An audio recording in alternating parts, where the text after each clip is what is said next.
It's not calling you Josh Frydenberg, it's calling you Dosh Frydenberg. Under the coalition, taxes for hard-working Australians will always be lower. You know, I don't hold a hose, mate, and I don't sit in the control room. They're answers that only can come from Victoria, I'm afraid, because that's not my job. But I ain't spending any time, though, because in the meantime, every 3 months, a person is torn to pieces by a crocodile in North Queensland. Well, g'day, listeners, and welcome once again to the Two Jacks, episode 60, but we've been around a lot longer than that. But this is episode 60 where we talk about matters Australian, politics and media, etc., and then move around the world to see what's going on there. And joining me, as usual, is Hong Kong Jack. G'day, mate. How are you? I'm excellent. There you go. How's Hong Kong at the moment? Very cool. It's cool and clammy. Can't be both. It can be, actually. It can still be clammy. It's climate change. Chinese New Year coming up in 10 days' time. Yes, indeed. Many public holidays. Many public holidays, yes. We like a public holiday here. The guys at our building management are starting to gather all little trees and decorations and things, get them set up. So all good. All right, yes, that expectation. Is it as good as your childhood Christmases, Jack? Is that same sort of sense of expectation there? Well, the guys at our building management do a fabulous job. They rather like the challenge of doing that for both Christmas and for Chinese New Year. So, yes, it is pretty good. What do you have to do? Is it some sort of cookie that you give people? That's one of the things. It's no mooncake. So there are some cookies they give people, and those are appearing in the shops. There's all sorts of and the red envelopes, of course, arcane rituals, and the red envelopes. Yeah. Well, may your red envelopes be bursting, Jack, Roger Rogerson style. Coming in a brown paper bag. No, I'm way too old to get a red envelope. It's only supposed to go to single people or young people, and I'm neither.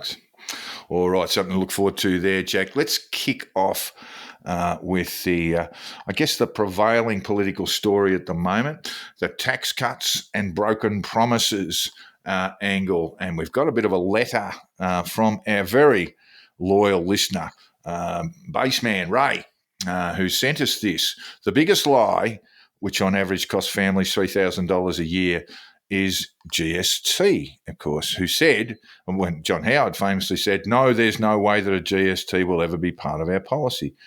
The journalist said, never, ever. Howard said, never, ever. It's dead. It was killed by the voters in the last election. Well, of course, it wasn't. Now, he was talking, I'm presuming that's the 93 election where it was killed. And then, of course, it became an election issue in 1998 with Howard scraping through with just a handful of seats. I'm not sure that we could call that a broken promise, Jack. I mean, many people would. But he actually went to the people with the policy after John Hewson's GST was knocked over by Paul Keating in 93. Yeah, he did go back to the people and say, look, we've changed our mind. We are now promoting a GST, and if you elect us, we will put it into place. So, yes, it's a little bit different. Look, politically, how do I see it? I think the tax cuts play well, but there's always a little bit of damage with a reneging on a commitment. But wait, Jack, because Ray has got more.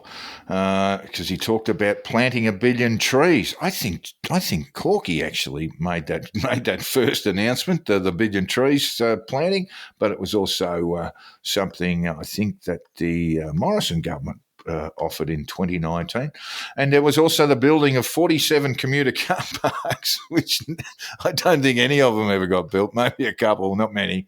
Ray goes on to remind us that Morrison promised to create 1.3 million jobs in 5 years. Never happened. That job creation stuff is always bogus, isn't it, by the way? It's always because jobs are going to be created naturally in the economy.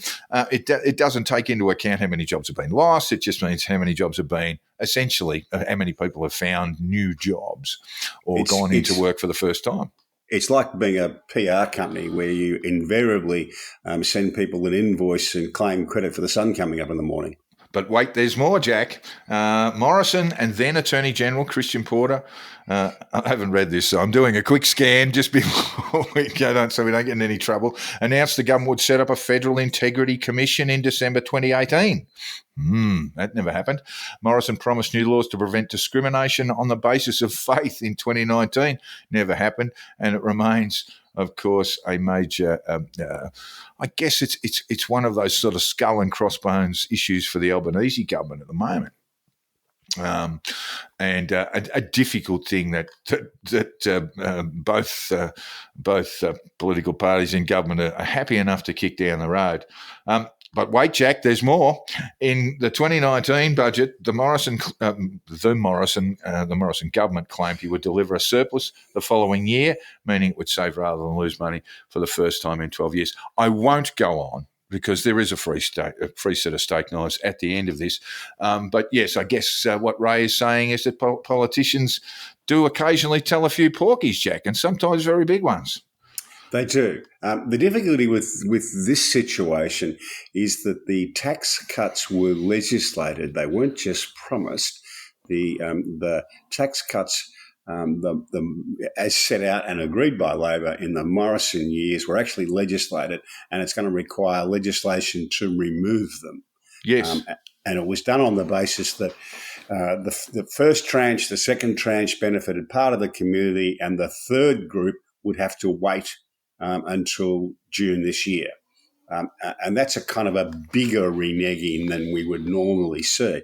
As I say, there are some costs on reneging, but the actual tax cuts, as they put them, are probably going to be quite popular.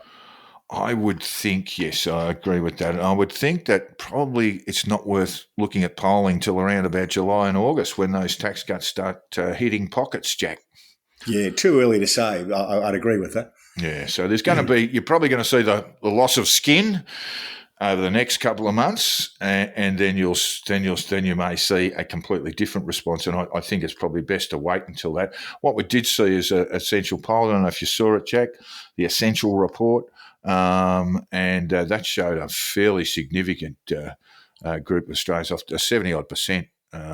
Off the top of my head, who supported the tax cuts as they've been rolled out, as amended by the current government. Yeah, that's correct. That's proposed amendment. Yeah, that's correct. So rather than the tax cuts that are actually in the legislation now, which weren't popular, as it turned out, according to the essential report. What I thought was odd, Jack. I mean, I actually have put this down. I mean, Albanese and Chalmers and others will say we are doing this to provide support, economic support, financial support for working Australians battling with cost of living pressures. They're going to sort of spew that out like a mantra. And the opposition's response, while it may not be of serious sort of politics so far, I actually believe these tax cuts are designed, definitely to give the most people who are low and middle income earners a benefit. So it'll give a large cohort of working Australians a benefit. So it makes it very difficult. It's a wedge, I think. It's a strong wedge for the opposition, and something for them to be cautious about around their response. Now, I saw Susan Ley, the deputy leader of the opposition, talking on. We're recording on Thursday, the 1st of February. She was speaking to the media on Tuesday, the 30th. And she was saying that we will fight this in the Parliament. And then it got to Peter Dutton, who said, well, I haven't figured out my response yet. So I can only assume that there might have been a fairly frank exchange of views between the leader of the opposition and Susan Ley, who seems to be making government policy on the run, mate. Yeah. Opposition policy on the run. This is the Susan with about 24 S's in her name, isn't it? Just the three. Yeah, just the three. I should think tactically speaking, Dutton will want to take as much skin off as he can on the reneging of the policies, and then reluctantly Then vote quietly in favour. voted through. Yes, yeah. That's the only, for me, that's the only way they can handle this strategically, and so they need to be very cautious about being loose-lipped in front of the media, as Susan Ley clearly was, because this is, I mean, Albanese and Chalmers and the government will explain this away as assisting with the cost of living pressures, blah blah blah blah blah blah blah blah. But really, it is designed to wedge the electorate. I think your comment too last week that it was almost an acknowledgement. Yeah, we didn't have a great year last year, so let's get out the front foot. Let's establish a narrative and work along that. I think that's a big part of the tax cuts too. I mean, they wouldn't have been calling caucus members back for special caucus meetings if they had a good year last year. This is what we want you to say. Yeah. Here's the dot points here. Follow them. Yeah. That's a real indication of just how good a year the opposition had. That they are out there trying to develop and push a new narrative to get back in front. Yes, indeed. Now, the NDIS is almost always in the news, Jack. It's a revolutionary scheme. It's designed to put people with disabilities, provide them with better care, better security, get them into work. But the cost of this is starting to really loom large to the point where it's becoming bigger than the health budget for the federal government, Jack. It is. This often happens with new schemes. Don't forget that Medicare took a couple of iterations before it became a workable operation, really, a long-term sustainable operation. The worrying thing about this, the current figures are that I think there are 610,000 Australians who are in receipt of some benefit from NDIS. Yes, but that's 313,000 of those are under the age of 18. And that, to me, suggests that something's going awfully wrong. Well, I think there are particular issues, and I hazard, or I'm concerned about putting my views forward as in any way expert on this. But I think, for example, that there are much higher levels of diagnosis of spectrum type conditions. People on the autism spectrum, you mean? Yes, that's right. That there are far more diagnoses now, and that's not to say that that medicos are getting this wrong. It's to say that there are better tools of diagnosis that have not been available in the past. So we may see some sort of blowout there. Yeah, I just don't think it's workable if you've got half of the people. This was not really designed to look after teenagers. This was really designed to look after the elderly and the infirm and the obviously disabled. And if you expand the catchment of people who are eligible to have half of them who are teenagers, then you've got a budget problem that you can't get rid of. Yeah, indeed. Now, Guy Thorburn, he is the Australian government actuary, which is kind of like a bookmaker, isn't it, Jack? Explain to me what an actuary is. It's a man who works through probabilities, isn't he? It is. It's a mysterious beast. It's a real guild, isn't it? It's a very closed shop of actuaries around Australia. Yeah, I could never quite work out what they were talking about when they were kind of mathematicians. So we're both lost, aren't we? We're not going to understand that. As a litigator, we had to use them from time to time, and I'd read their reports in complete bewilderment. But mathematics again, Jack. Yeah. But the Australian government actuary Guy Thorburn has predicted the number of participants in the NDIS scheme would double to 1.2 million, so up from 610,000 to 1.2 million by, I guess, 2033 or 2034.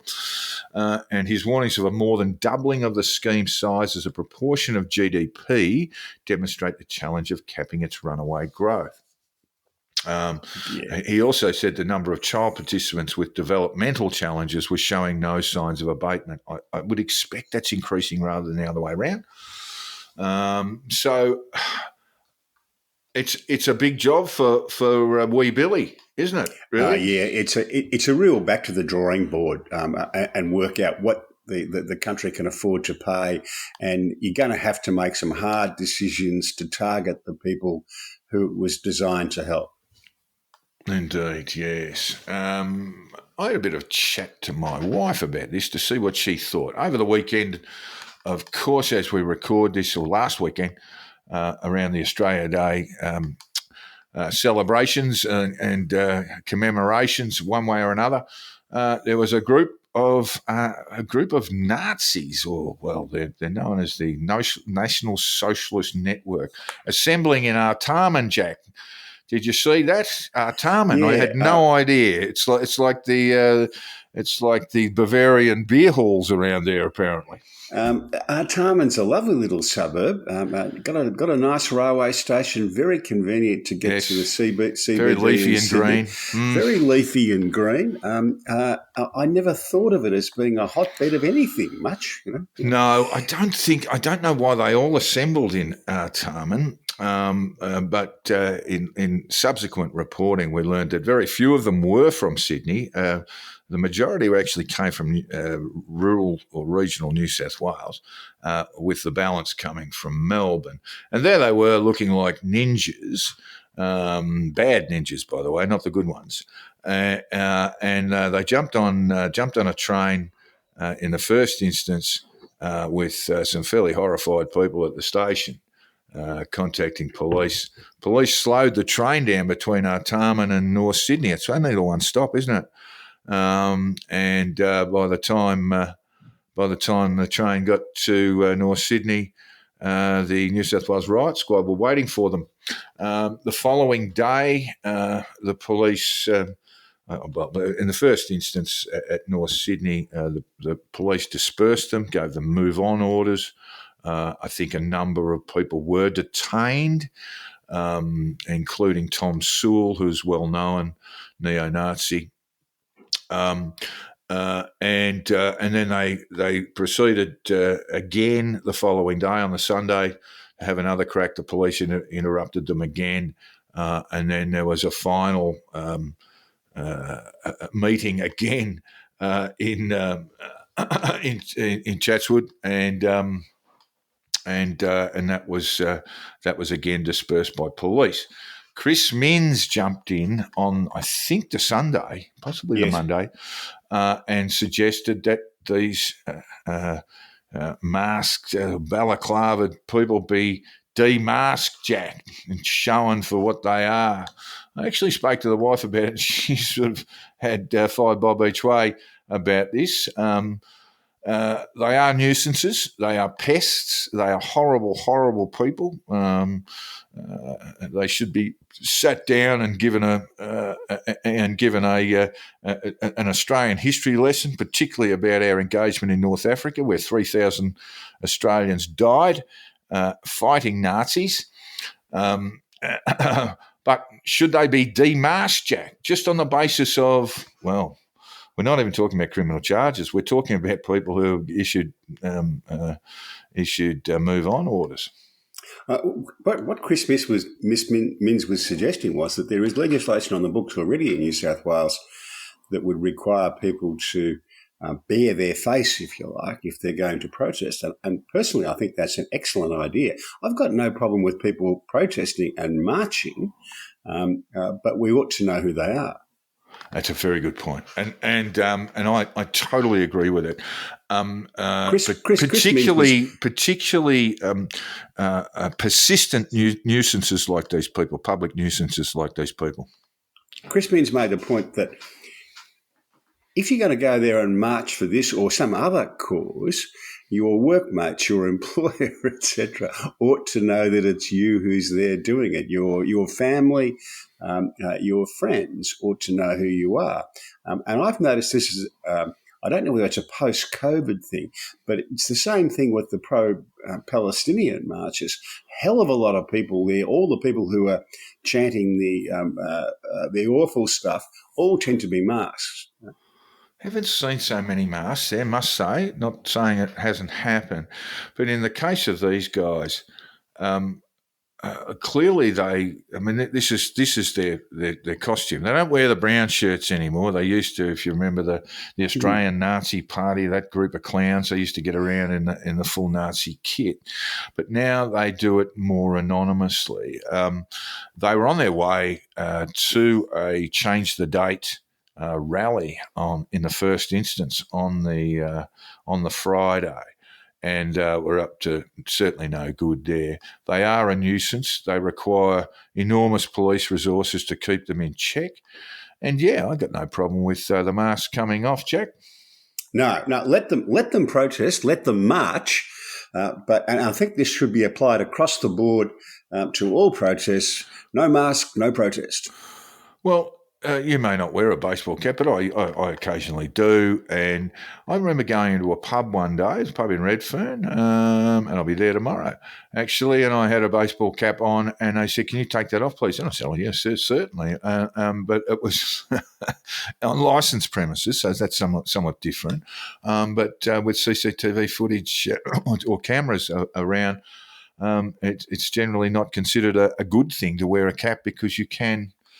Well, that's, baseball cap and a pair of sunglasses, perfect disguise. But under licensing laws, you're not allowed to wear a baseball cap in a pub. Well, I didn't know that, but there you go. I don't wear them, but I wasn't taken aback. I took my cap off straight away. It's actually a bit rude to wear it in there, and so took it off.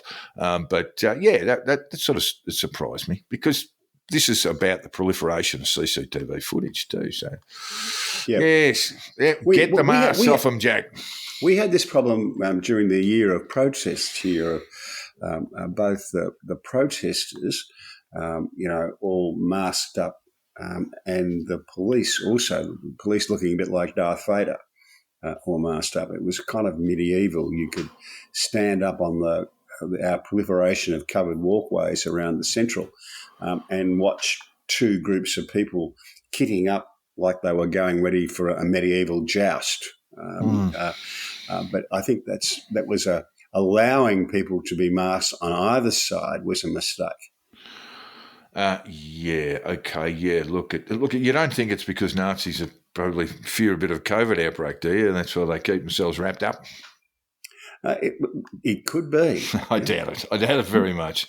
We are dealing with a nasty little group of people. Tom Sewell is a multiply convicted criminal and not a very pleasant fellow at all. I think they all should be sat down and made to listen to Australian historians. Tell them about the rats of Tobruk and how many Australians suffered as casualties in war in North Africa against the Nazis. Yeah, well, I'm with the ACLU, as it used to be, the American Civil Liberties Union, who defended the rights of Nazis to march in Scotchy, I think it's called, in a suburb in Chicago. Right. Illinois Nazis, Jack.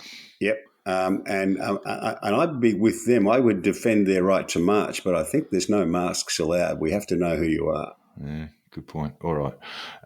In media, Jack, the ABC has a new chair. So tell us a little bit about what you know there. Kim Williams. He's got a long and distinguished record. Former boss of mine. Yes, he was, wasn't he? Can I just tell you, a very lovely man. He was one of those fellows who went out of his way to just talk with the plebs, to the staff, and was always cheerful. He's an extremely intelligent fellow. He was married to Kathy Lett, the writer, who later hooked up with Jeffrey Robertson. And is now married to one of Gough Whitlam's daughters, I think. Right. a man of great culture. I think sort of gifted musician as well. Yep. So I think it's a very good choice. So he ticks all the cultural boxes. Yes. But he's also got a track record of running media organisations successfully, and God knows the ABC needs more help with it. This may be a more suitable position for him, and I'm trying to be as fair as I possibly can and not be dismissive. He took a view at News Corp that print was not worth the effort, shall we say, that he didn't put the emphasis on print journalism as he might have with other platforms, particularly digital. And I think there was a fair amount of pressure between those people who, like Chris Mitchell, who's the editor-in-chief of The Australian at the time, who believed that print does have a future. And so there was tension there. And, of course, he doesn't find that. The ABC doesn't print a masthead. It has its wide-ranging web services. It has its television and its radio. I think it's a good appointment. Yeah, I think it needs someone like that. It's a bit of a fool's errand too, because there's bound to be controversies, as there always is around the national broadcaster. But look, he's as competent as anybody to deal with them. Yeah, I think the ABC's problem is a lack of diversity of opinion, and hopefully he can address that. We probably should set aside that conversation for another day. It is really a good conversation to have. I tend to agree with you about it's not so much diversity of opinion. It's just there is a almost overwhelming bureaucratic structure to around their news groups and so forth. I mean, if you look at their editorial guidelines, it looks like the Encyclopedia Britannica. You have to be across all of this sort of stuff. I think the thing could be easily simplified. That's my view. But we will set this aside for a conversation one day. Maybe we'll bring on a guest or two for that. I would just say that what it leads to is dullness.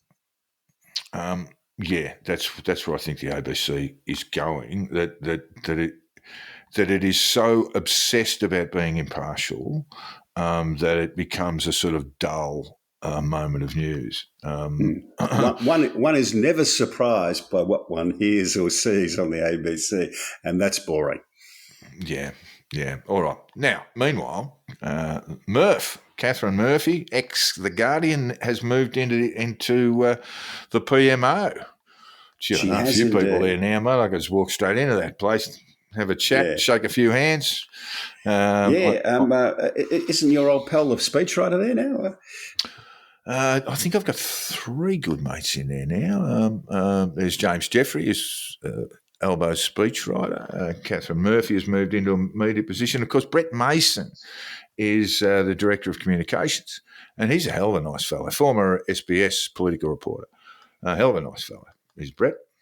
So I think it's a real pickup for Murph. She does have for Albo, Murph moving into the office there. She does have a pretty good way. I mean, she's well respected, but she won't be pumping out press releases or anything like that. That wouldn't be her job. It would be advice to the Prime Minister on how he communicates. And strategy generally, I would imagine. Good appointment. Yeah. And people get bright. She's really bright. People get a bit overexcited about this stuff, but there's a long history of people moving in and out of government offices. Well, the Spud, Peter Dutton, he whipped out a tweet that was very much tongue-in-cheek about it. I don't know if you saw it. I thought it was quite good. Yeah, I thought it was quite amusing. And he mentioned David Krober. Well, what's he got to do to get a gig with the Labor Party? All this sort of stuff, which is probably a bit of a backhander for David, who's a hell of a nice bloke too. But everyone took it everyone was so sour about it. Took it so seriously. Well, you and I both like a bit of a sledge, so I just thought that was a kind of a bit of a drive-by shooting, really. Well, there was a bit of a drive-by for David, who is a hell of a good journalist, and when we look, I'm sure he wasn't upset about it. I don't think so. He might have been quite pleased to get a mention, but and I got the impression that Dutch did that tweet just who can I think of?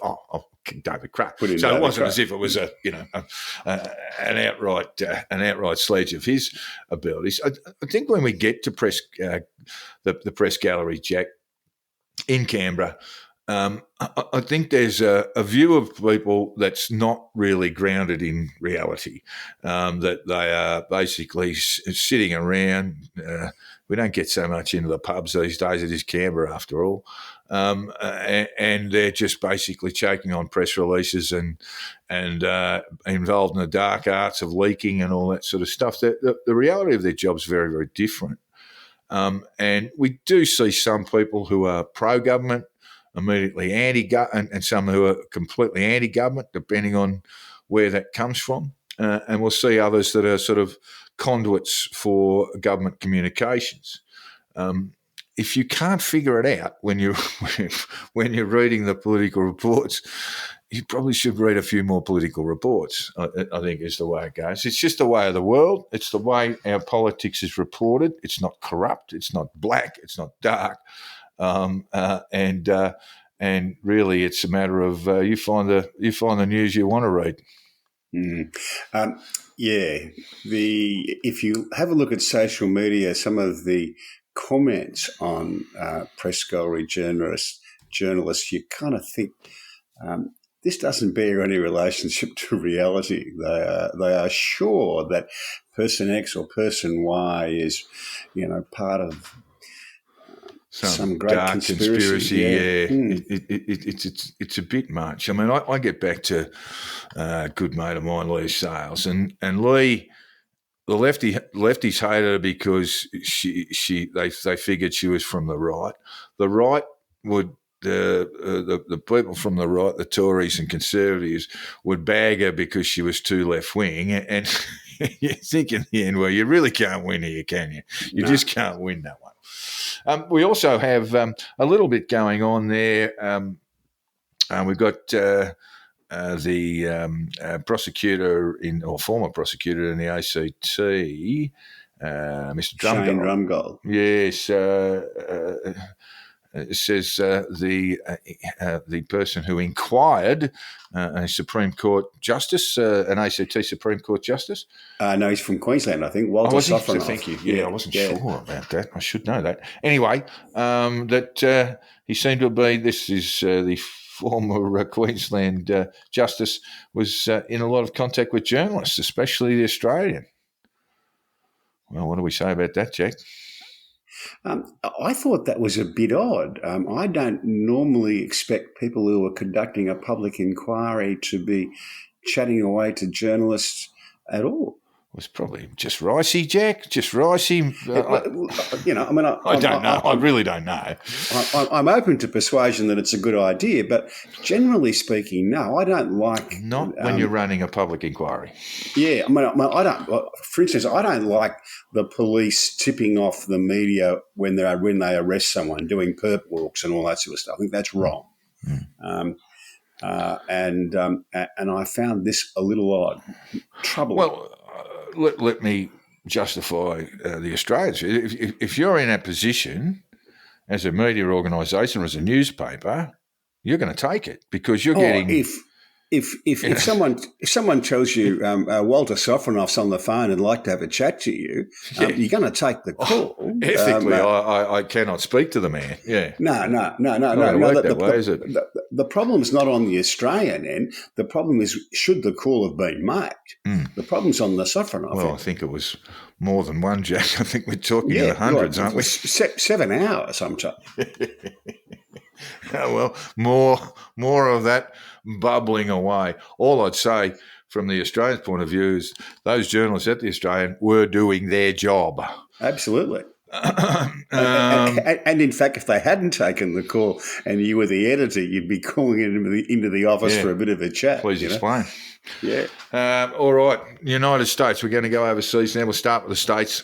The southern border is a huge problem for Biden, and a sizable majority of the public support Texas's construction of a wall along its border with Mexico. We know that these things did not proceed as Trump would have liked them. I saw Trump just as a bit of a tangent. I saw him interviewed about this, Jack, where he was given the precise numbers on how much of the wall was built during his administration. It wasn't very much, and he just didn't accept it. He just said, no, we did much more than that, but of course he didn't. Texas is going ahead with the construction of a wall along its border with Mexico. That is the big chunk of the border too, by the way, isn't it? That's, I think, from memory, about 1,800 kilometres from San Diego, essentially, all the way across the Rio Grande. So big chunk of California, big chunk of Texas. And where the migrants are crossing the border, it tends to be in Arizona and Texas. Yeah, that's right. So it is a major issue for the forthcoming election and all the way through the primaries. Because people don't like this. People, a majority of people all around the world don't like irregular migration. It's something that progressives find it hard to accept, but it's true.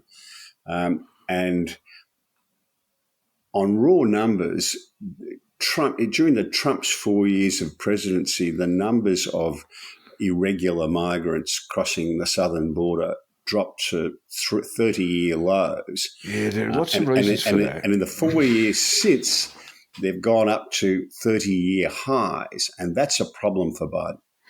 It's definitely a political problem. I won't dispute that at all. I think one of the peaks you actually had was in December 2020 when Trump was still president, and there might be all sorts of reasons for that again. It is a really detailed topic with evidence falling on both sides to support that this has basically become a political football. Of course, Trump has essentially issued his instructions to Republicans in the Congress that this is not to be solved, that any attempt pushed by the Biden administration through the Congress to resolve this issue or make it more difficult for illegal entry across the Mexican border be all put on hold, Jack. That tells you just how important it is as a political asset for Donald Trump. Yeah, I don't think most Americans believe that Congress can fix the problem or wants to fix the problem. There doesn't seem to be a lot of will there, certainly and from the Republicans. This will be iteration number 4 or 5 of a bipartisan approach to solving the border problem in the United States. None of them have ever worked. They're not intended to work. Well, it goes back to W, doesn't it? It goes back to George W.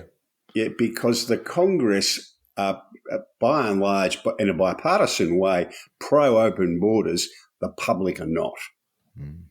All right. While we speak of Donald Trump, Jack, he's... I don't know how this popped up, probably in my Instagram. Reverend Sharpton weighed into this and explaining how Donald Trump was going to have an extremely bad week. He has lost $83 million in a defamation action that essentially found that he did rape a woman and then defamed her subsequently. So that's $83 million is going to be lighter with Jack. He'll either have to pay that or pay the bond, and the bond will be a significant amount of money.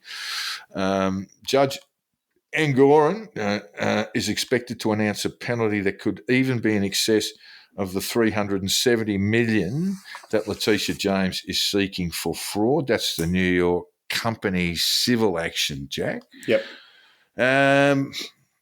You want to have a fair bit lying around to be able to knock over those bills. Yes. What are we talking about? He can pay a bond if he's going to appeal. You might want to explain that, if you can, on how that works in the American system. So, $83 million fining, but I'm going to appeal. But my understanding is if you're going to post a bond, it's going to have to be close enough to that $83 million anyway. I'm not sure how much you're going to post, but yes, you can post a bond, provided you lodge an appeal. Right. So he might walk away with the 83, but he's going to have to put 60 down. Gee, there's going to be a lot of donate now signs coming out of the Trump camp. Yeah, there will be. Yeah. The $370 million. Well, we'll wait on this. Gee, it'll be almost with us now, Jack. We might keep an eye on breaking news there, and just to see what the findings are in the New York civil matter. Well, what's more damaging with the New York civil matter in an immediate sense for Trump is that they could revoke his license to do business in New York. Well, what would that mean? I mean, would he have to sell his real estate? Would he have to? He's moved most of his operations down to Florida in terms of management. What would it mean? What would it mean to him? It doesn't mean that he has to sell his properties in New York, does it? No, but you have to cease his operations up there. So I don't know how damaging that would be, but it would be damaging. And as far as I know, Jack, and we'll clarify in subsequent episodes, because this is just coming up. So the first week of March is when the 4-count indictment trial is due to commence. It may well be delayed, but it's due to commence on the 3rd, I think the 3rd of March, Jack. So that's another little woe. At the moment, all of this legal activity...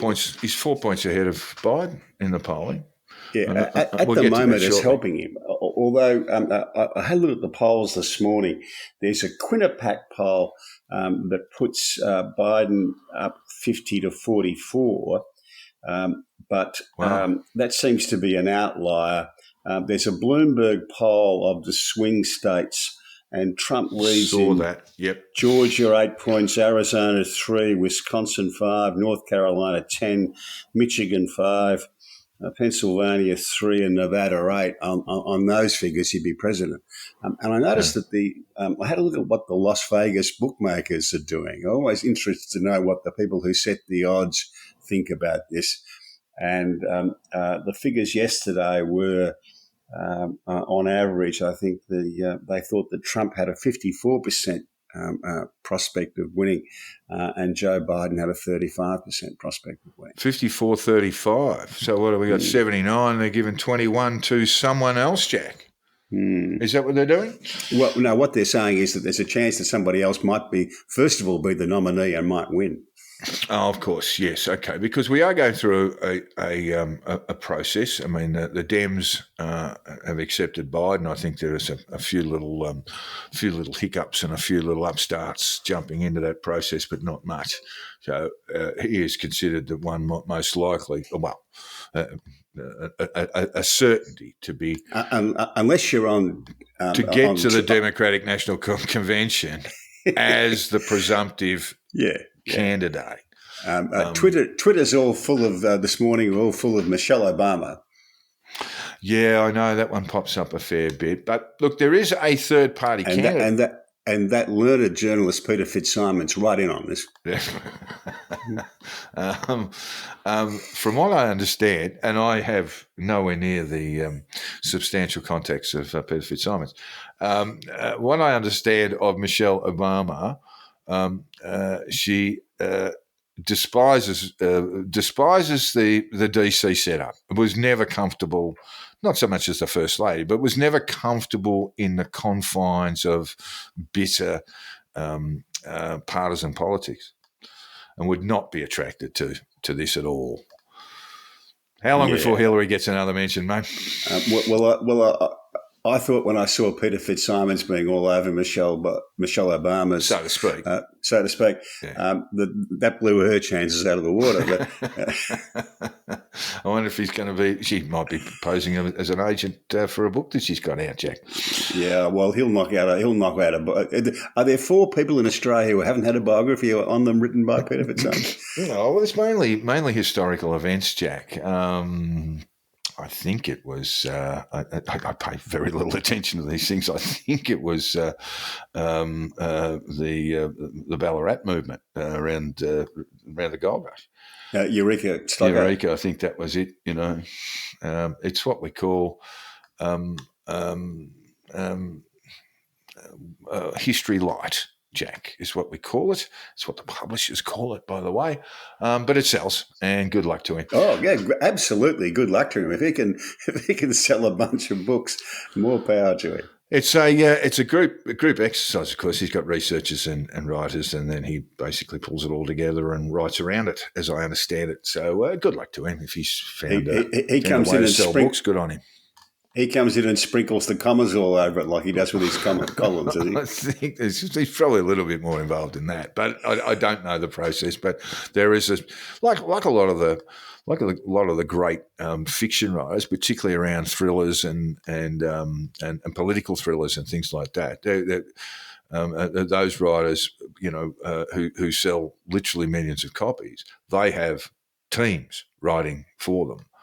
Doing the research, doing the writing, padding it out, draft, and he'll come along and redraft and finish it all.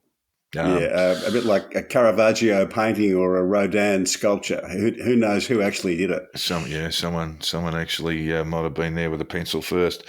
All right, so we're looking at a third party candidate because we do have Bobby Kennedy.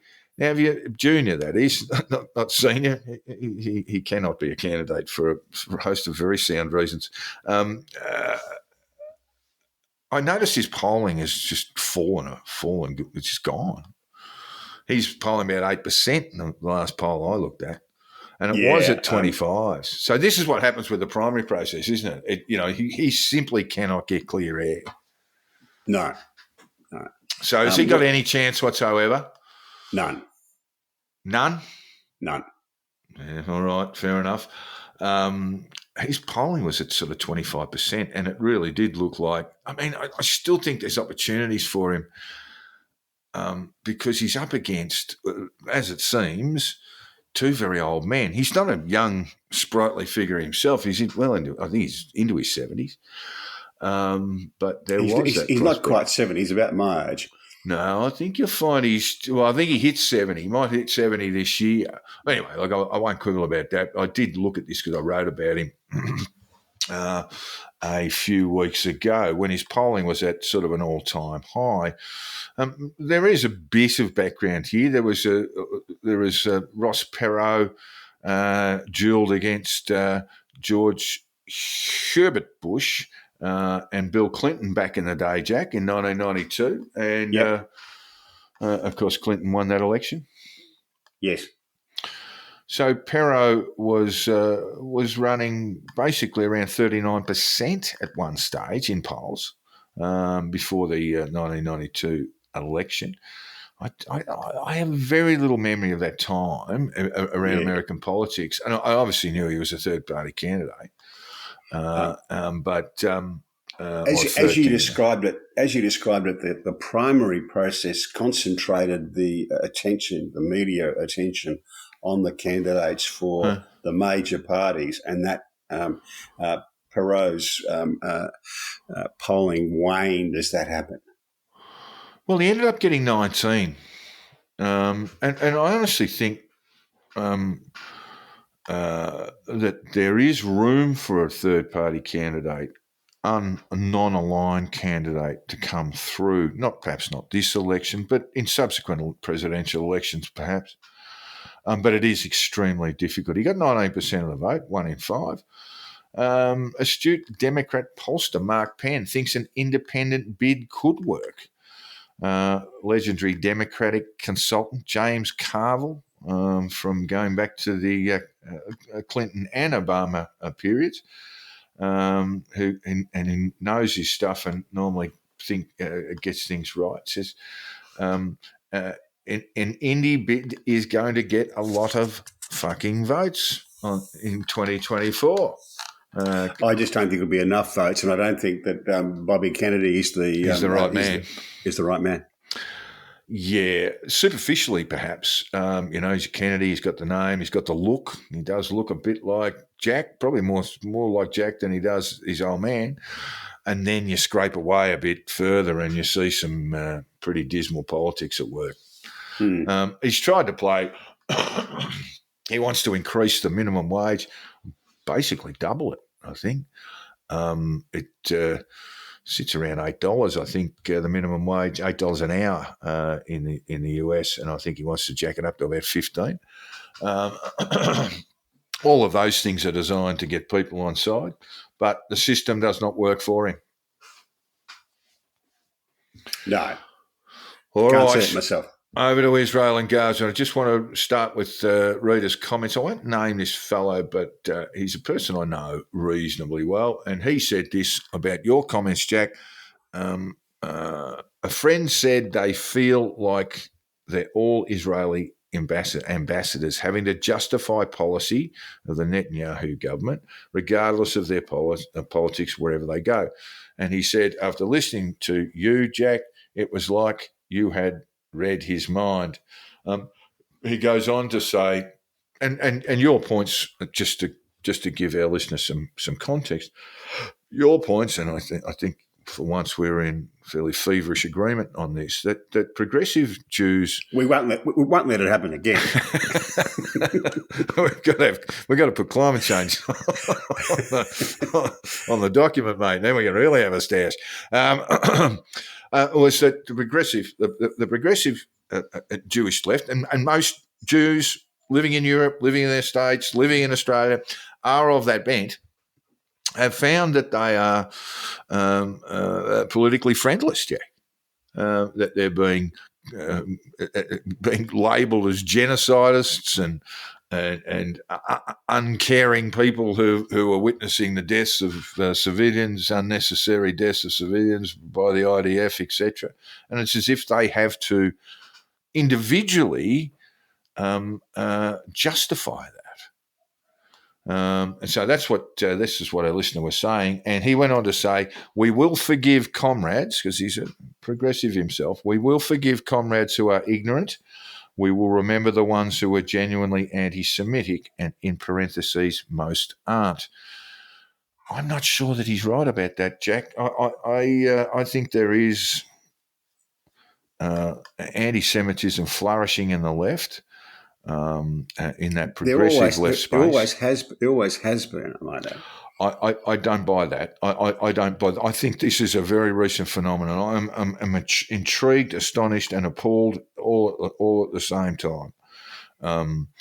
Wrote a column this week looking at Human Rights Watch report on the treatment of women in Gaza, a report that they or a submission that they prepared for a UN group. And the rights of women in Gaza in particular, much worse. Abortion criminalised, divorce almost impossible to obtain, no domestic violence laws in place, honour killings where the murderers are offered life sentences. I could go on and on. The role of children there is really awful as well. And yet those are the same sorts of major issues that galvanise the progressives, and they are just straight out ignored in the context of Israel's conflict in Gaza. Well, I'm old enough to remember when the left was pro-Israel. How old are you again, Jack? I'm 68. But seriously, we're going back to the 40s now, aren't we? 40s and 50s. No. Seriously, in the 60s, luminaries of the British Labor Party would send their kids off to spend their summer on a kibbutz. I think that's right. I mean, what I would say is that anti-Semitism has been the sort of the cornerstone of the extreme left and extreme right for as long as we can remember. And what has surprised me is the easy way in which the progressive left in this country, and I am a member of that group, I would consider myself a member of that group, have fallen in behind fallen in behind Hamas and Palestine and the Palestinian Authority.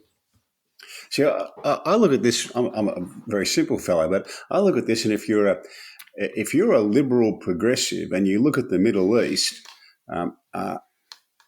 most of the countries there are kind of repressive and/or basket cases. Well, there's only one democracy there. There's only one functioning parliamentary democracy there. There is only one liberal democracy, the sort of country that we think, the progressives think we all ought to be. There's only one of them, and it's Israel. I would say that it's parliamentary or participatory democracy is not exactly firing on all cylinders. No. In those rankings that come from various sort of geopolitical analyses, it is the lowest ranked participatory democracy in the world. There are only about 25 of them, to be honest. And others who pretend to be democracy they call hybrid regimes. But if you hear about protection of minority rights, whether it be gays, Arabs, or Druze, or whoever they are, women, all that sort of stuff, the only place that their human rights are really respected in the Middle East is in Israel. Well, I mentioned this in a column today. There is a group, I think it's founded in America, I don't know if it has an Australian face, but it's called Gays for Gaza, Jack. Known as Chooks for KFC. Yeah, they've been around. They've been around since October 7, all that sort of stuff. That's right. It's an astonishing degree of ignorance, delusion. Yeah. One thing that the point I did want to make in that column is that Israel said, and perhaps too slowly, and perhaps made it more difficult than perhaps it should be. But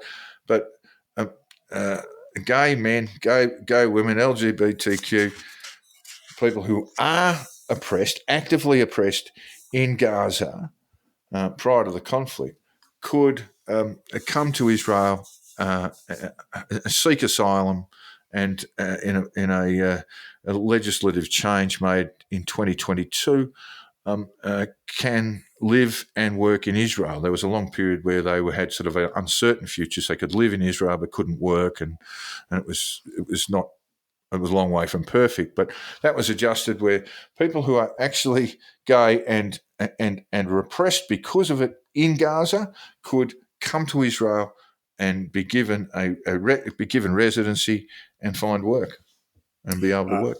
I'm not sure whether you read John Lyon's piece on the ABC. He's talking about 3 different trips he's taken to Israel since October 7. And the first trip, the plane was full of Israelis going back to fight.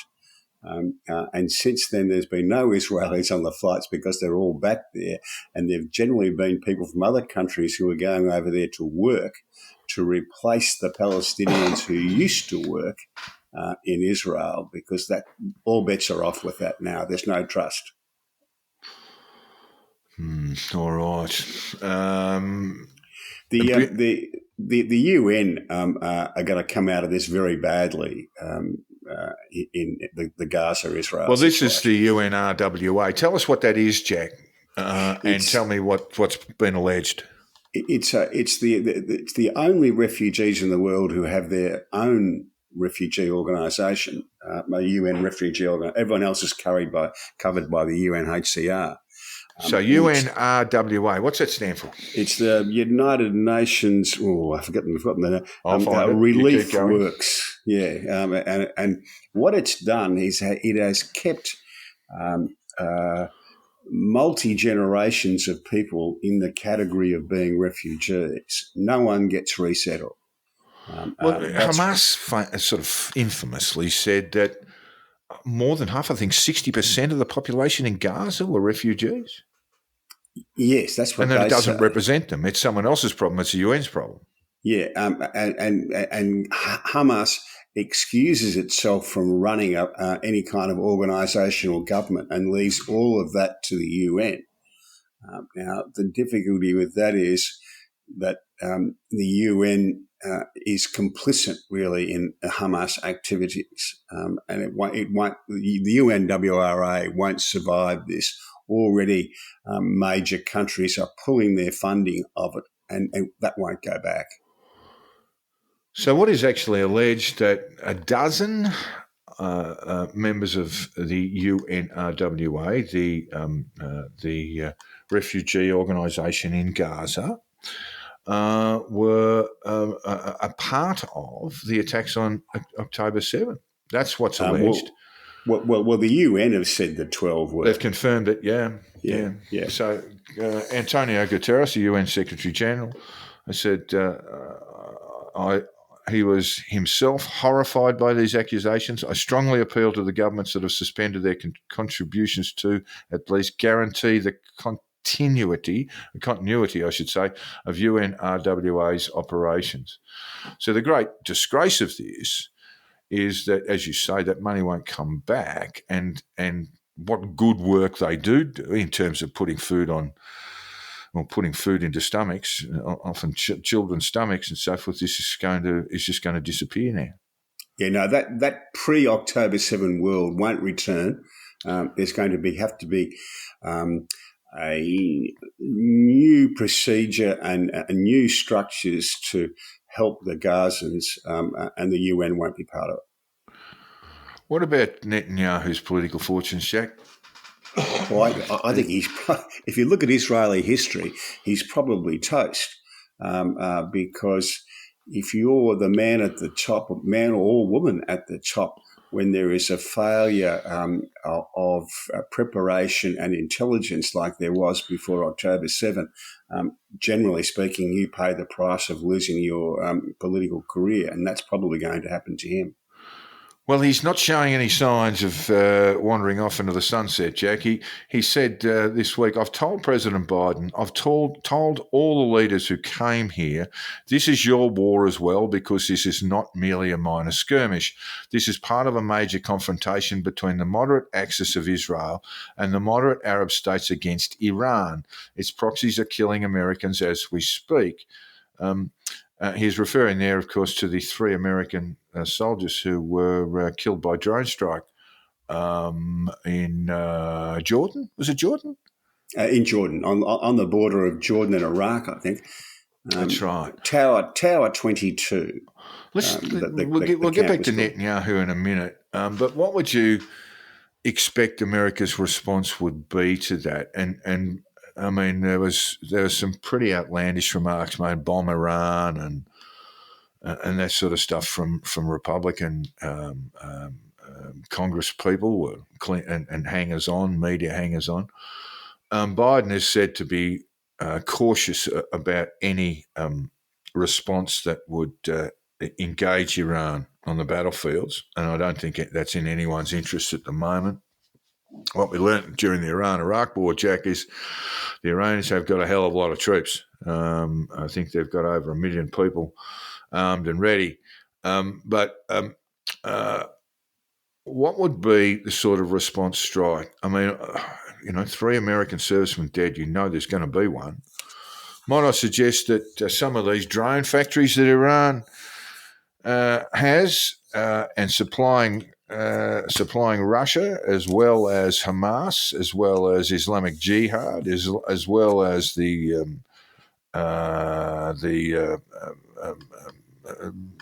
other groups in Lebanon and in Syria. I need to blow the hell out of one of those, Jack.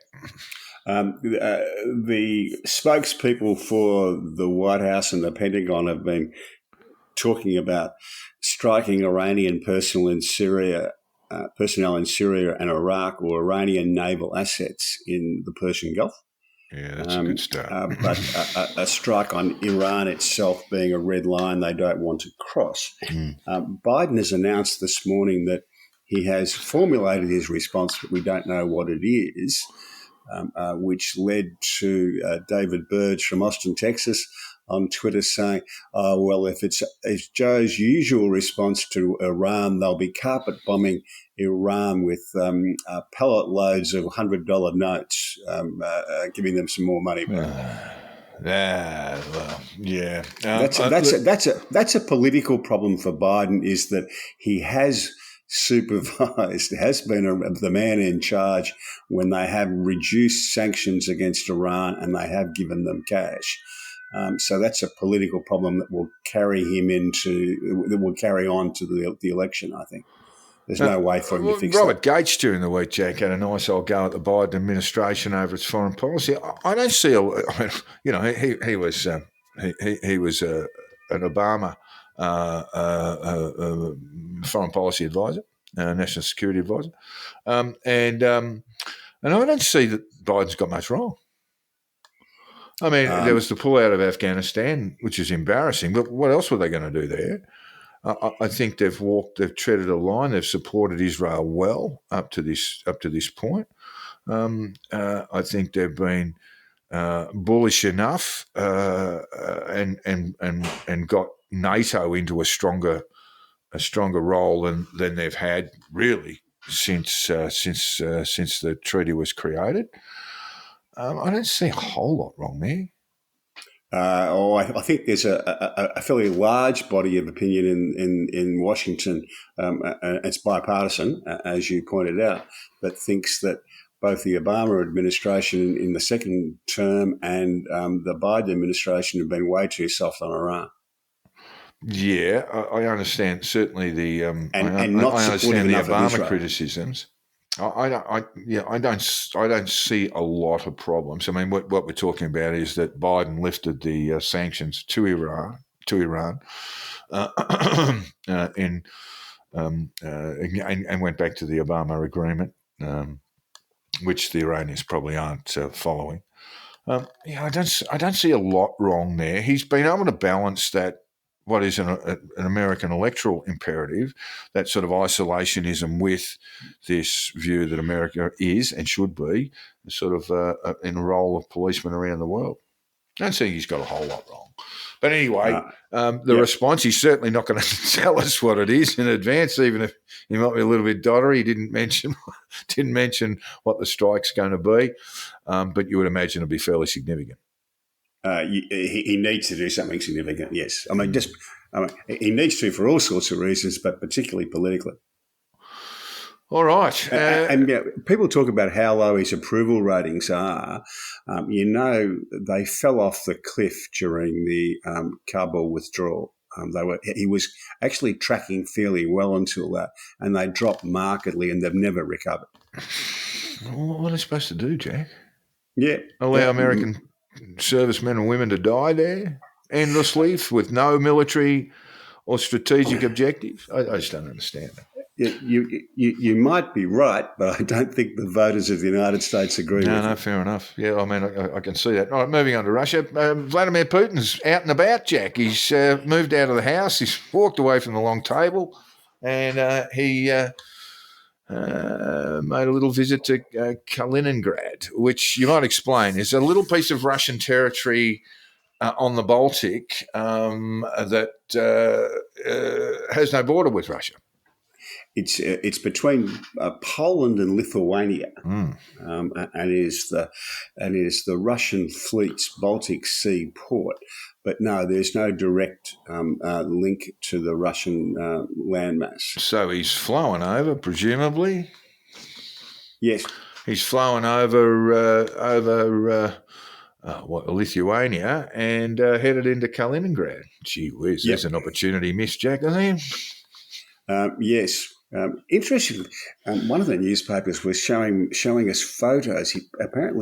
He's got even more holiday homes now. Has he? Including one right up on the Finnish border. And he tends to build in mafia style, great big, McMansion things. Oh, I see. So we're talking florid sorts of decor, Jack. Yeah, well, he and Donald Trump had that in common. I don't know if you ever saw the photos of the Trump apartment. It looked like it was decorated by Liberace with about a pound of cocaine in him. So, what was Vlad up to in Kaliningrad, Jack? or I think just rattling the cage a little bit. It is a bold thing to do, and gee whiz, I mean, we're talking about Biden not making, in my view, not making too many foreign policy errors. That is an opportunity missed to hit him with a 50 cal sniper rifle from a distance, and see you later. Yeah.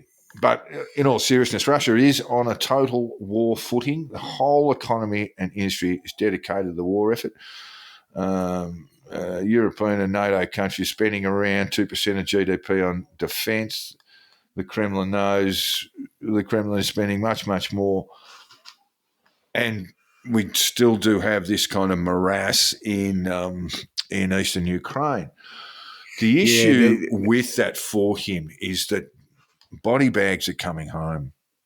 And the thing that will change things, Jack, if it does change, is the role of women, particularly mothers in Russia, who mourn the deaths of their children, and in turn become angry with Vladimir Putin, and that's when things can change. The latest reports I've seen is that the largely conscript now Russian troops in Ukraine are suffering World War I levels of casualties.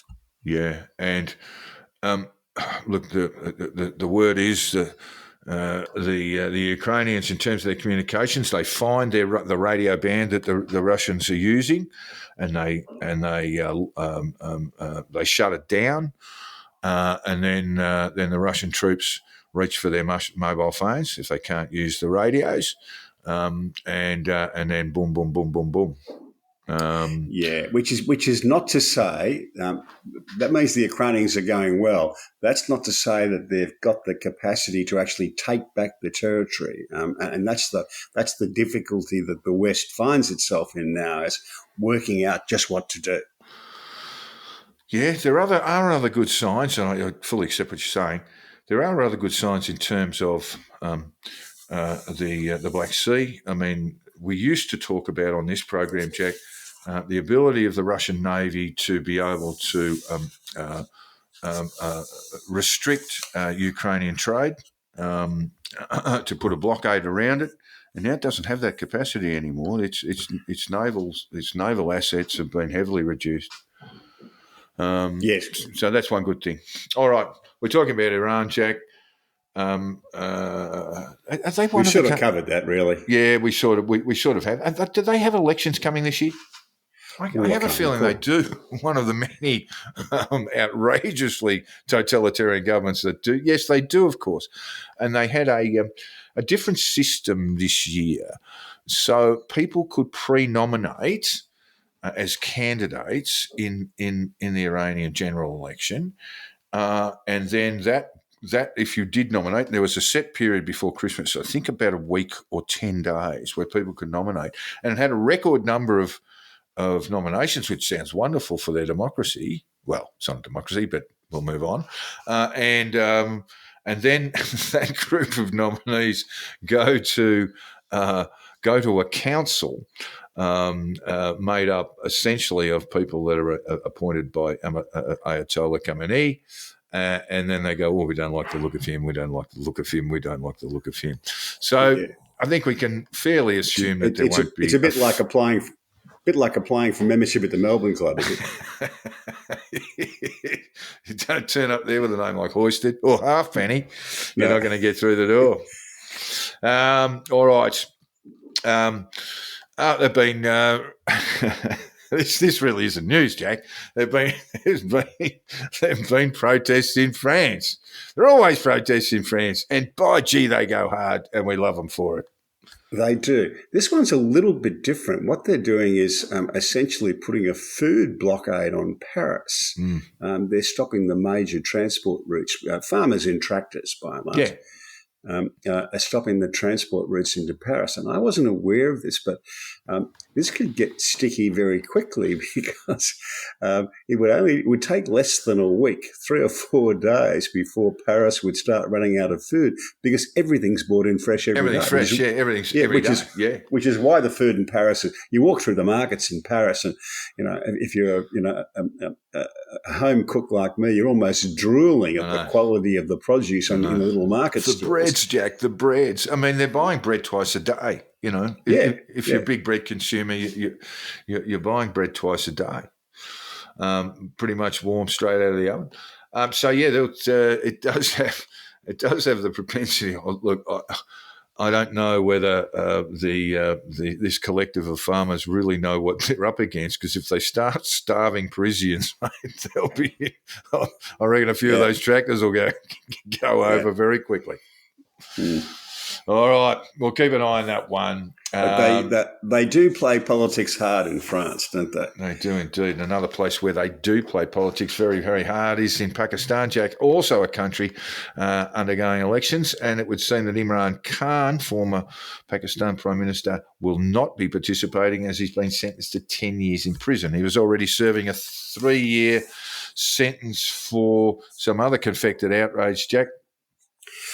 You might think that 10 years seems a very harsh treatment for a political opponent, but at least he wasn't put up in a plane with a case of exploding mangoes. Or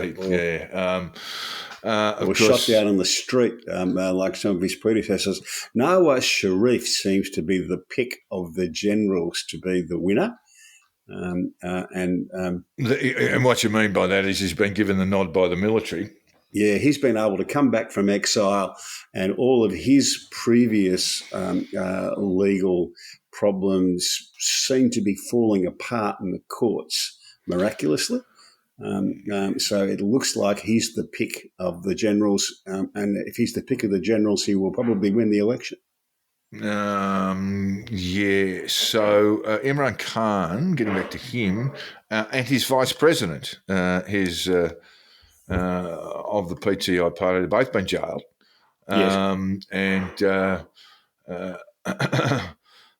This is described as a human rights activist and political analyst Tausif Ahmed Khan said the jailing of both men is the murder of justice.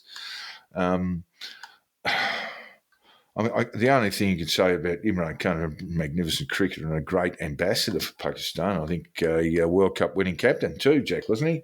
He was. I was there that day in 1992. Is that at least he'll be pretty well looked after in a Pakistani slammer. He will. I'd actually look at some of the conditions as reported for him, and he's living in fairly bleak conditions at the moment. But I imagine with a bit of money that he will have a fairly comfortable life. It just seems to me that this is a country just going round and round in circles, Jack. It is. Jailing, using the legal process against political opponents is never a good idea. No, Jack, where are you going with that? If you can't do the time, don't do the crime. That's my view. All right, moving on to sport, Jack.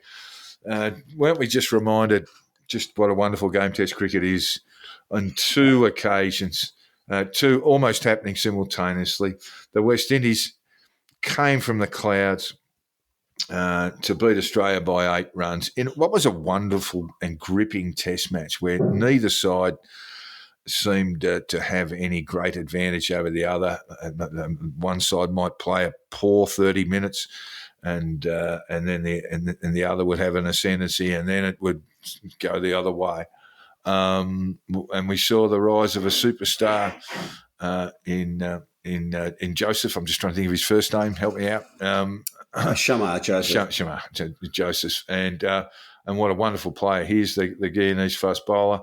I saw him get hit on the foot with a Mitchell Stark Yorker the night before and thought, well, he won't just play tomorrow. He won't be able to play tomorrow, but he won't be able to play for about 6 weeks. And thought, oh, well, that's just the end of this as a contest. But he had news for us, Jack.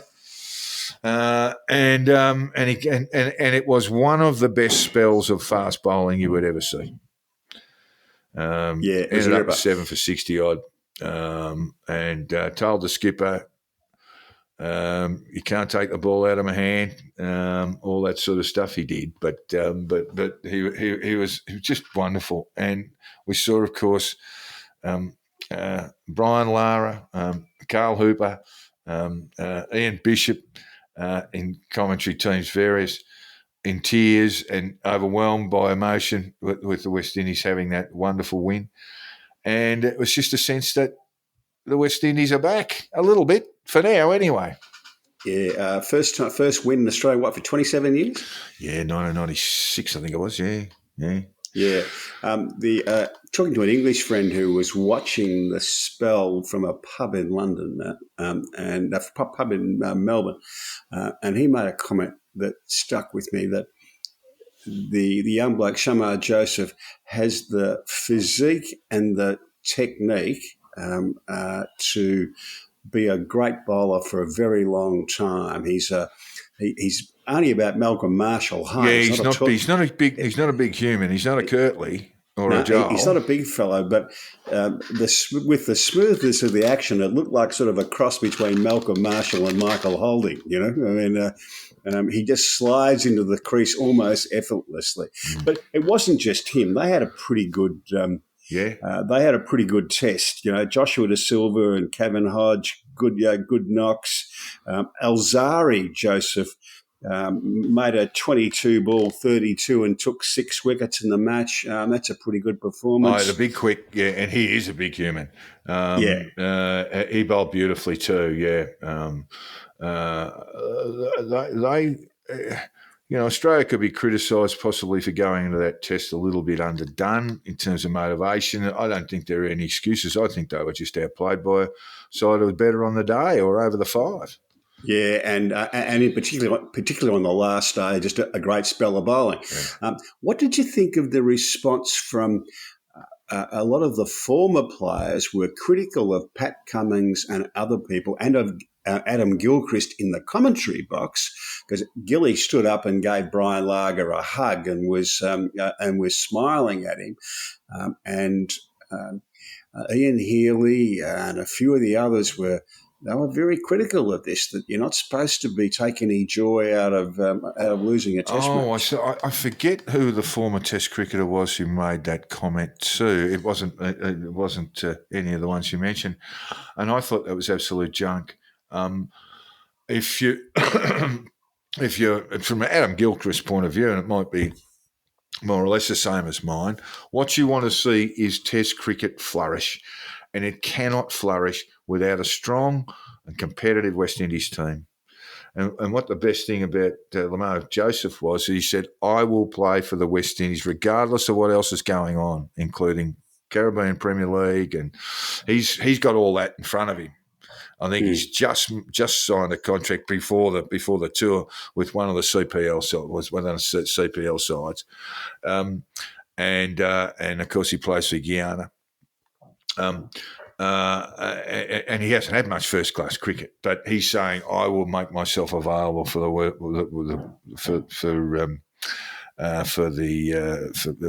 West Indies cricket. And Brian Lara was in the corner, Jack, and the smile was from ear to ear. He was filming it was Brian, the Prince of Trinidad, and there was a sense that something had changed in world cricket. It needs to change more. And it needs a bit of socialism, as we talked about. You know, these guys, the West Indian cricketers, the standard contract is $200,000, 200,000 Australian dollars, more or less.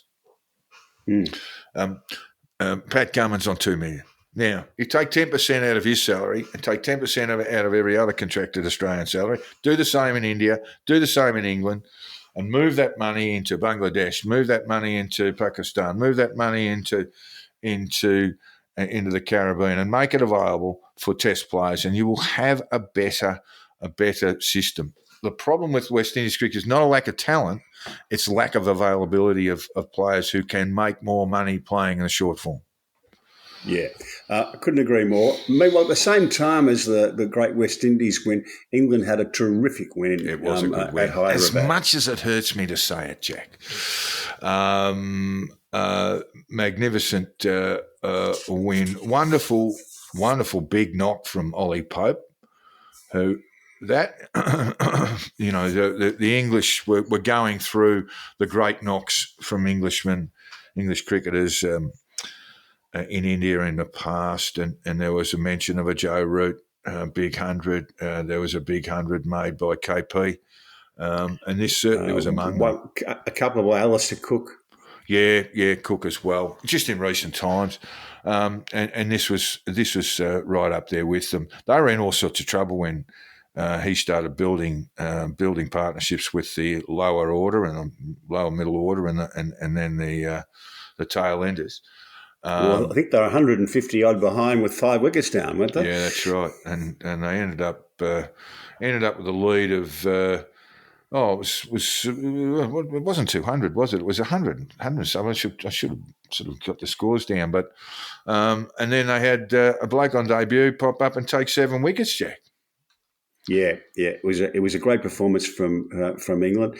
One of the things that my English pal who was watching this while on a visit to Melbourne, he was impressed with the graciousness of the Australians after the win. He said, "Not something I've seen very often," was his comment on the WhatsApp to me, and that's I can tell it's a pretty general perception amongst English cricket fans that Australians have been very graceless winners for a long time, and they were all quite pleased to see the sort of generosity Pat Cummins approached the win with. I think he's a great captain for lots of reasons, and that's one of them. But I was really, I did really enjoy the footage from the rooms where both sides were having a beer or a drink and a chat, and Cummins and Lamar were sharing shirts and all that sort of stuff and having a good chat. It's kind of what cricket's all about, isn't it, Jack? Yeah, ferocious on the ground and have a beer and a chat after and a joke laugh afterwards. Yeah, I said back to him, I thought that most of the Australian cricketers were okay. The commentators weren't so good in terms of grace. No, they weren't, were they? No, but I go back to 2005, Shane Warne's finest tour, the Losing Ashes series. You remember the last day at the Oval, Kevin Peterson came out and there was still a slim chance Australia could tie the series on the last day at the Oval. Yeah, Warney dropped one, yeah. Warney dropped a sitter, really. A sitter by his standards, yeah. Yeah.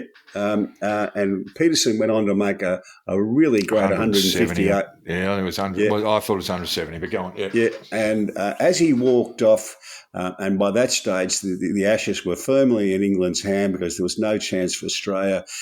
Shane Warne ran 40 metres, not something he loves doing, he's no runner, to shake his hands and say, well done. And I thought, that was part of the reason why I love Shane Warne so much, that he actually was a gracious loser. Yes, and that did for all that he was a fierce competitor while the game was going on. It did hurt all of them, and this is, Ponting, Gilchrist, McGrath, Warne. This is some of the greatest cricketers this country's ever produced, and they did get on Hayden Langer, and they did get together and gave England a hell of a spanking in Australia 6 months later or less than.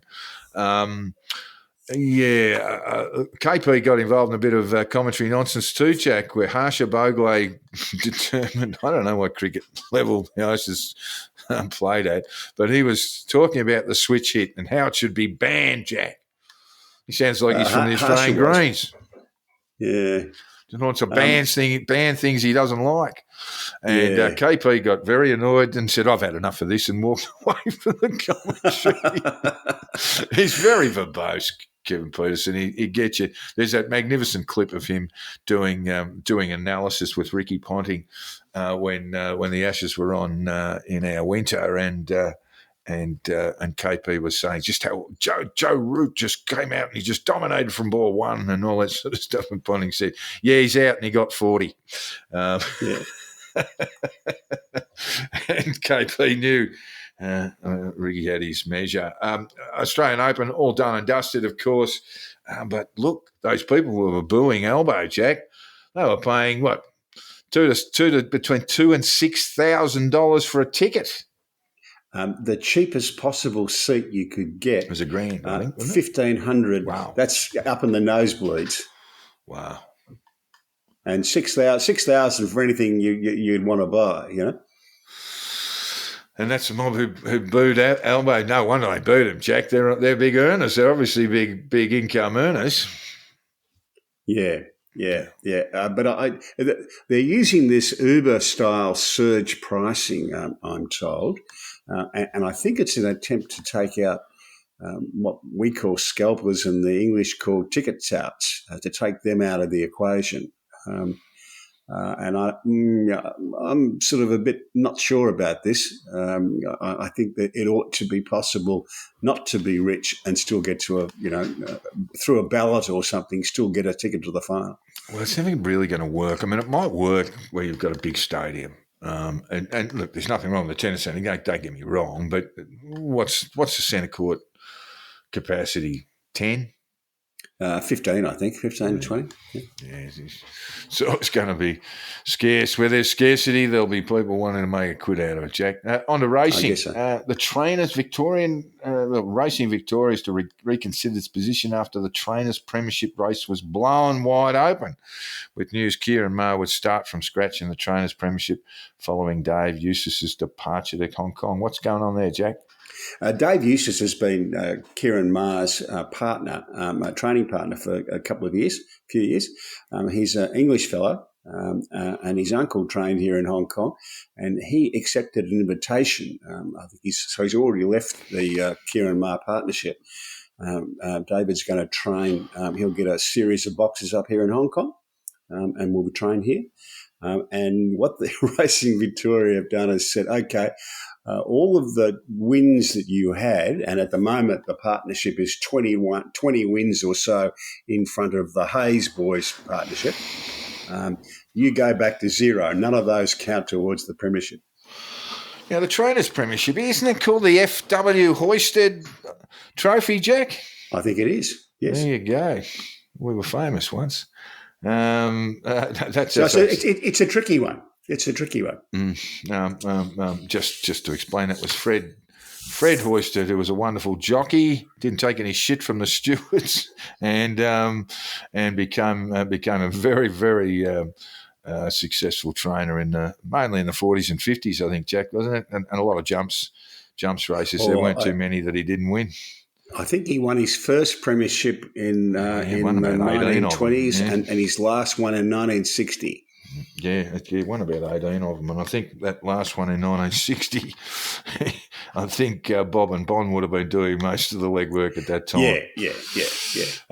But anyway, look, that takes us out with sport. What do you got for us that's really stupid, Jack? Nothing silly. Nothing silly happened this week. Nothing. I just say this.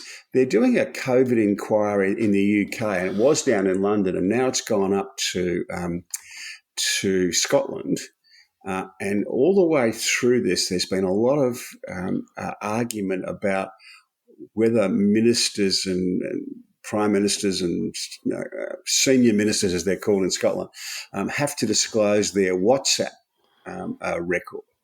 And traditionally in these sort of governments, if you have a meeting, someone takes notes and that's recorded, and that ought to be discoverable. But I would think some of these WhatsApp conversations are more like corridor conversations or a quick chat you have over a drink at the end of the night, and they were never recorded. So how do we draw the line now in the digital age to say this must be kept, this must be recorded, and that can just be ignored because it's a throwaway line as we're having a beer at the end of the day? Well, let me help you out there, Jack. Whether it's Twitter or WhatsApp, you actually, in your settings, if you're an MP or a public figure, and I do this with my Twitter, You set it to basically delete all previous messages after a period of time, and you can set that period of time. And that's what, if you're in the business of representative politics, you should be doing every time. Yeah. All right. Yeah, That takes us out from the two Jacks for the 1st of February 2024. We do love getting your letters, your correspondence, your thoughts, your comments. So please drop us a line. You can get hold of me through Twitter, as I said. Do it fast because it might dissolve after about a couple of weeks. Now we know. But my DMs are always open. You can hit me up on @JackTheInsider on Twitter. And Jack, Hong Kong Jack, that is, if you want to get hold of him, he's got his Substack there, and that address is HongKongJack.substack.com. Well, thank you very much, listeners, and we hope you've enjoyed the show, and we'll be back next week. Cheers, Jack. Thanks for your time, and we'll see you later, listeners.